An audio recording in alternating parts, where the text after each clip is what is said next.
হে আল্লাহ, তুমি যেভাবে আমাকে দেখতে চাও সেভাবেই বানিয়ে দাও। তুমি আমাকে এতটা দুনিয়া দিও না যা আমাকেই তোমার কাছ থেকে দূরে ঠেলে দেয়। তোমাকে ভালোবাসতে শিখিয়ে দাও ইয়া আল্লাহ। আমার কোনো ভুলের কারণে আমার উপর থেকে তোমার রহমতের ছায়া সরিয়ে দিও না।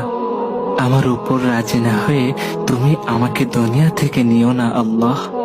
কোন মুখ নিয়ে আমি হাসরের মাঠে তোমার সামনে দাঁড়াবো? আমাকে তুমি মুনাফিকের কাতারে শামিল করো না। মুমিন না করে আমাকে অন্ধকার কবরে নিও না ইয়া আল্লাহ।